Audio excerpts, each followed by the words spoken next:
Hello everyone. आज हम बात करेंगे जीएसटी पर, गुड्स एंड सर्विसेज टैक्स। तो पहला सवाल उठता है ये कि ये जो है जीएसटी है क्या? गुड्स एंड सर्विसेज टैक्स क्या है? What is GST? GST is a destination based tax on consumption of goods and services. It is levied at all stages, right from manufacturer up to final consumption, with the credit of taxes paid at various stages available as a set-off. In a nutshell, only value addition will be taxed and burden of tax is to be borne by the final consumer. माल और सेवाओं के उपभोग पर लगने वाला यह गंतव्य आधारित कर है। निर्माण से प्रारंभ करके अंतिम उपभोक्ता तक संपूर्ण वितरण श्रृंखला में जीएसटी उद्ग्रहणीय है, जिसमें पूर्व स्तर पर चुकता करों का क्रेडिट देय जीएसटी पर उपलब्ध होता है। संक्षेप में, केवल संवर्धन ही कर योग्य होगा और कर भार अंतिम उपभोक्ता द्वारा वहन किया जाता है। It is a destination based tax on consumption of goods and services. It is levied at all stages, right from manufacture up to final consumption, with the credit of taxes paid at previous stages available as a set-off. In a nutshell, only value addition will be taxed and burden of the tax is to be borne by the final consumer. सवाल उठता है कि GST Bharat में कब लागू हुआ? GST Bharat में 1 जुलाई 2017 से लागू किया गया। 1 जुलाई 2017 से all over the India including Jammu and Kashmir हर जगह ये टैक्स लागू हो गया। France was the first country to implement GST in the year 1954. France ऐसा प्रथम राष्ट्र था जिसने 1954 में जीएसटी को लागू किया। Within 62 years of its advent, about 160 countries across the world have adopted GST because this tax has the most transparent and neutral manner. France ने जब इसे लागू किया, इसके 62 वर्ष पश्चात विश्व के लगभग 160 देशों ने अपने यहां जीएसटी को लागू कर दिया, क्योंकि यह सर्वाधिक पारदर्शी एवं तटस्थ करारोपण प्रणाली है। लेकिन आज भी यूएसए में जीएसटी इंट्रोड्यूस नहीं किया गया है। जीएसटी के आने से टैक्स पिरामिडिंग जो है वो समाप्त हो गई। In earlier indirect tax system, input tax credit was not available across goods and services at every stage of supply. It results into tax on tax or effect cascading. For example, no credit of state VAT was allowed against central tax. CST credit paid on the input was also not allowed set off VAT paid on output. This results in the increase in the overall burden of tax. Now, credit of central CST or state GST or integrated GST paid on interstate supplies, whether related to goods or services, input tax credit is available. मतलब हम ये बोलना चाह रहे हैं कि अभी तक जब वैट का भुगतान करते थे, इस पर केंद्रीय उत्पाद शुल्क का इनपुट क्रेडिट नहीं मिलता था, और जब केंद्रीय उत्पाद शुल्क का भुगतान करते थे उस पर वैट का इनपुट क्रेडिट नहीं मिलता था।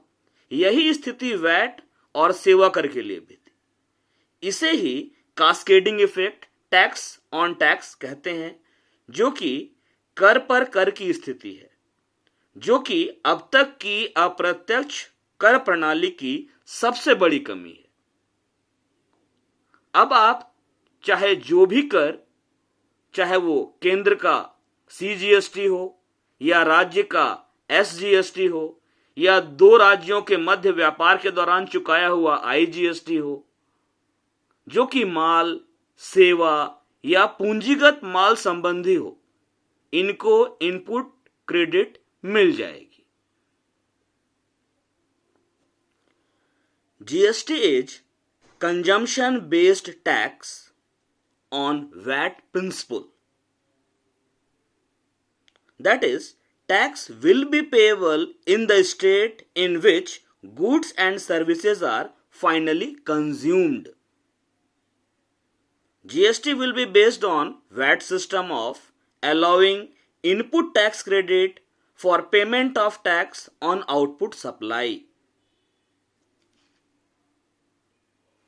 मैंने बताया कि GST उपभोग आधारित कर है, गंतव्य आधारित कर है, अर्थात कर का भुगतान उस राज्य में होगा जहां माल अथवा सेवाएं अंततः उपभोग की जाएंगी।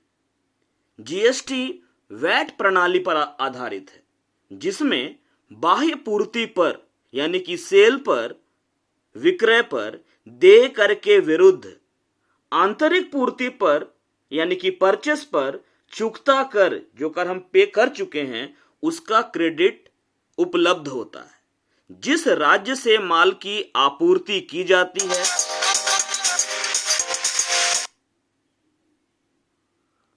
उसको कोई कर प्राप्त नहीं होता, क्योंकि वास्तविक और अंततः उपभोग किसी अन्य राज्य में होगा जो कि प्राप्तकर्ता राज्य है, मतलब वो रेवेन्यू टैक्स प्राप्त करेगा।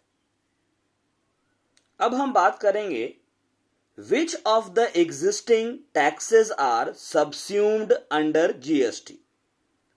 GST में कौन कौन से विद्यमान अप्रत्यक्ष कर समाहित किए गए हैं।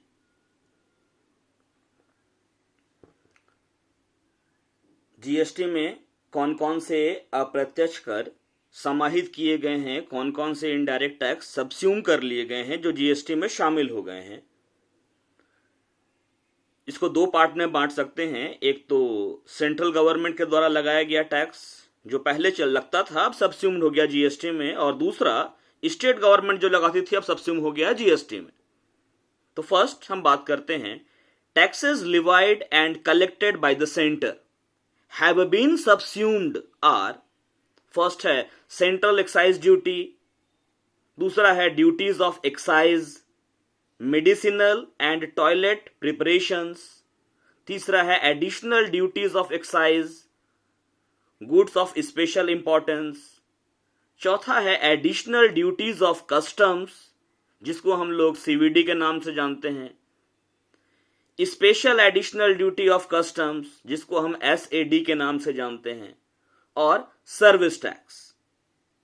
दूसरी ओर स्टेट जो लगाता था, मतलब state taxes that have been subsumed under the GST are state VAT, दूसरा central sales tax, luxury tax, entry tax, all forms, entertainment and amusement tax except when levied by the local bodies purchase tax, taxes on lotteries, betting and gambling, ये सारे वो tax हैं जो कि सबस्यूम कर लिए गए।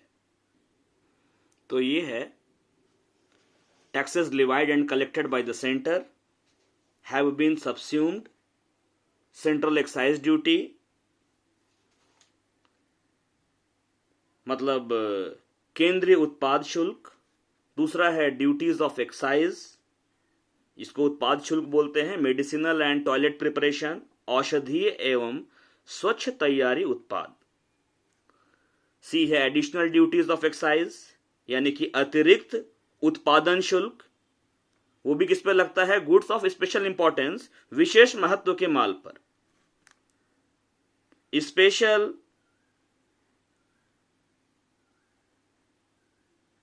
ये आपका है एडिशनल ड्यूटीज ऑफ कस्टम्स, जिसको हम लोग सीवीडी के नाम से भी जानते हैं, अतिरिक्त सीमा शुल्क यानी कि काउंटर वेलिंग शुल्क। Special additional duty of customs, जिसको एसएडी के नाम से जानते हैं, विशेष अतिरिक्त सीमा शुल्क। और अंतिम जो कि केंद्र सरकार ने के द्वारा लगाया गया है वो है सर्विस टैक्स, सेवा कर। अब देखते हैं राज्य ने कौन कौन से लगाए थे पहले जो कि सबस्यूम हो गए।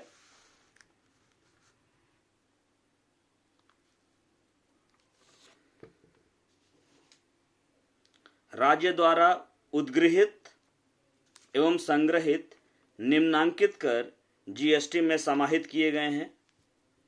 इसमें पहला है स्टेट वैट यानी कि राज्य वैट, सेंट्रल सेल्स टैक्स केंद्रीय विक्रय कर, लग्जरी टैक्स विलासिता कर, एंट्री टैक्स प्रवेश शुल्क ऑल फॉर्म सभी रूपों में, entertainment and amusement tax except when levied by the local bodies, Amod Pramod का कर मतलब इंटरटेनमेंट पर जो लगता है, लेकिन इसमें स्थानीय निकायों द्वारा उद्ग्रहणीय कर को छोड़कर।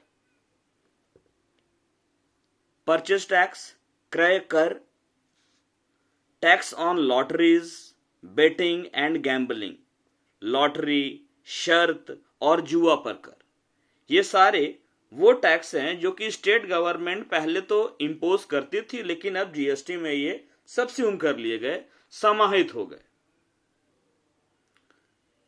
अब हम बात करते हैं कि वो कौन कौन सी वस्तुएं हैं जिनको जीएसटी के दायरे से बाहर रखा गया है, जो जीएसटी के प्रभाव क्षेत्र से बाहर रखी गई हैं।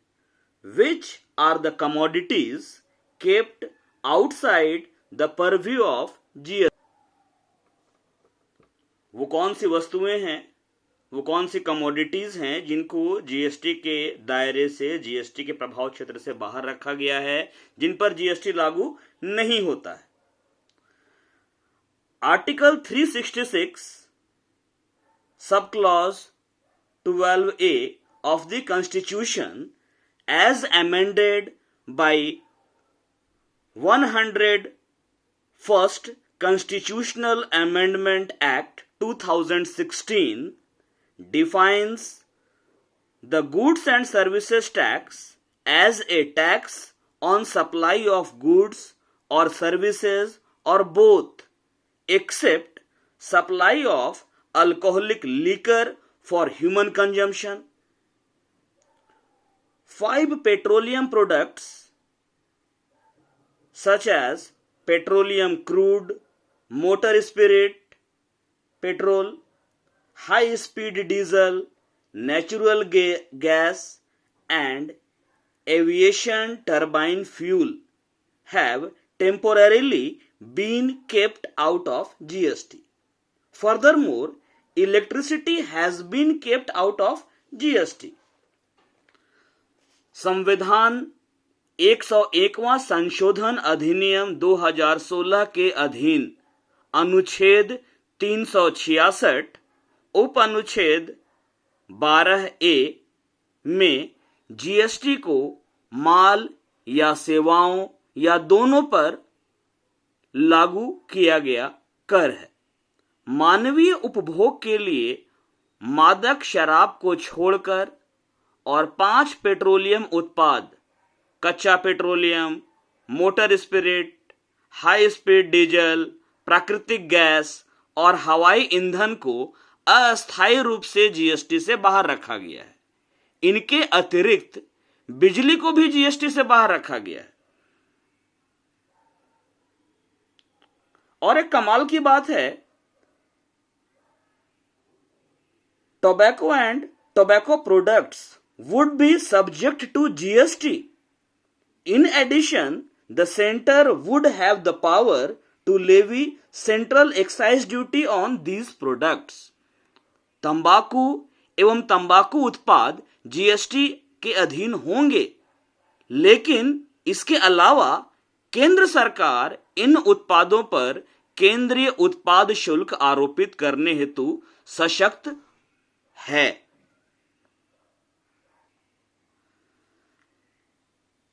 Article 366, Sub-Article 12A of the Constitution as amended by 101st Constitutional Amendment Act 2016 defines the GST as a tax on supply of goods or services or both, except supply of alcoholic liquor for human consumption.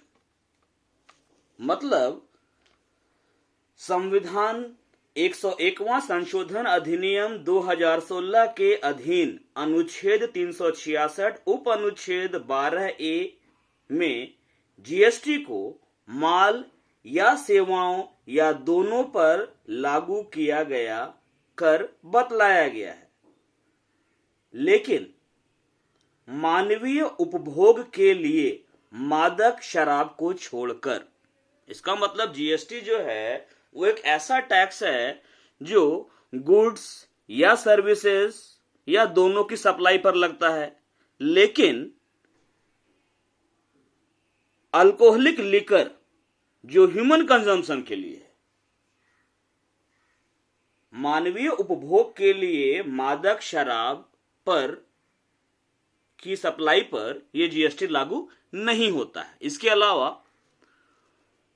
5 petroleum products, 5 petroleum उत्पाद हैं जो कि हैं petroleum crude, ठीक है, कच्चा petroleum, motor spirit petrol, high speed diesel, natural gas, प्राकृतिक gas and aviation turbine fuel, हवाई ईंधन have temporarily been kept out of GST.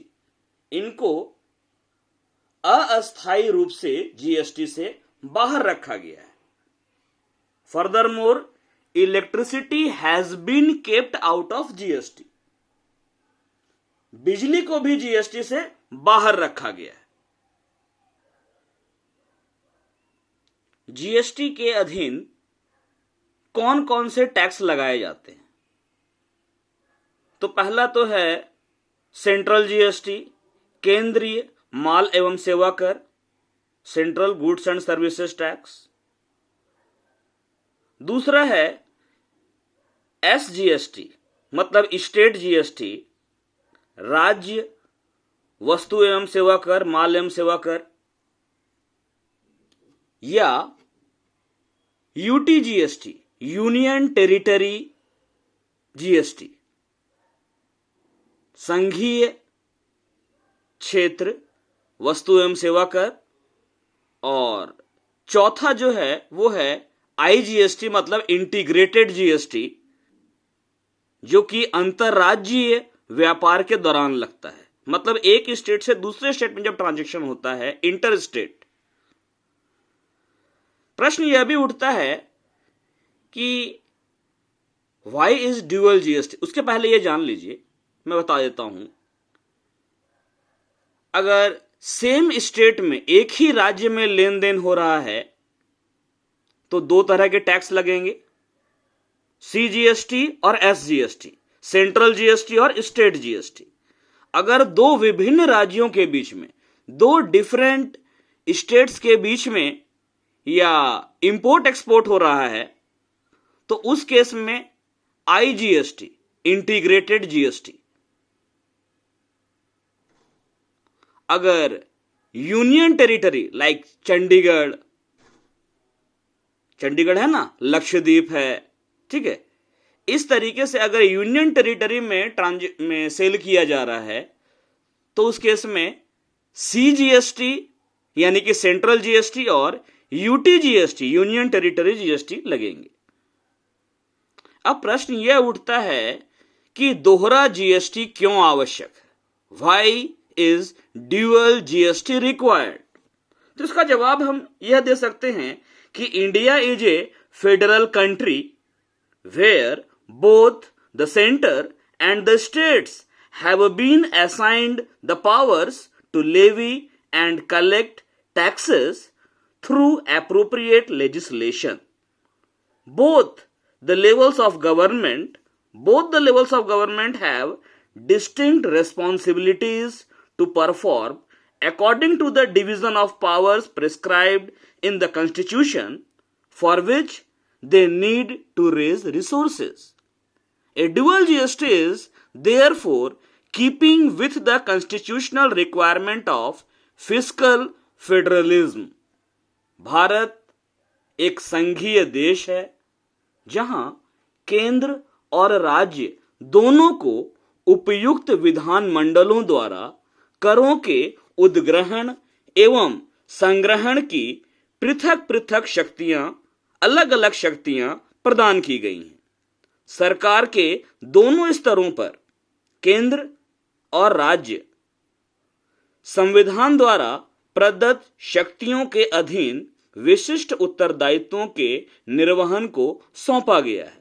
मतलब संविधान ने उत्तरदायित्व दिए हैं केंद्र को भी और राज्य सरकार को भी, जिसके लिए संसाधनों की, फंड की आवश्यकता होती है। अतः संविधान के अधीन फिस्कल फेडरलिज्म की अपेक्षाओं के अधीन दोहरी जीएसटी व्यवस्था अपनाई गई है। प्रश्न यह भी है, what is the taxable event under GST? GST के अधीन कर योग्य घटना क्या है? तो जीएसटी के अधीन कर योग्य घटना है माल अथवा सेवाओं की आपूर्ति। Taxable event under GST is supply of goods और सर्विसेज और both CGST and SGST or UTGST will be levied on intra-state supplies, whereas IGST will be levied on interstate supplies. GST के अधीन कर योग्य घटना माल अथवा सेवाओं की आपूर्ति है। CGST, SGST अथवा UTGST राज्य के अंदर आपूर्तियों पर उद्ग्रहणीय हैं, जबकि अंतरराज्यीय पूर्तियों पर या आपूर्तियों पर IGST उद्ग्रहणीय होती है। तो मैंने 4 तरह का जीएसटी बताया।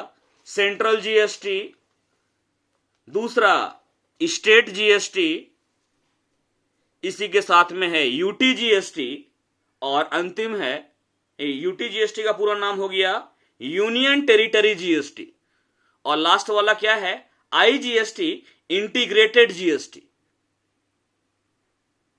Thank you. आप लोग अपना अटेंडेंस जरूर बनाएंगे। अटेंडेंस का लिंक मैंने भेज दिया है, उसको पूरा फिलअप कीजिए, जो भी रिक्वायर्ड है, आपका name, roll number, class, session वगैरह, सब्जेक्ट, टाइम, किस टीचर ने क्लास लिया, वो सब कुछ आपको फिलअप करना है। ये मैंडेटरी है। ओके, चलिए, थैंक यू।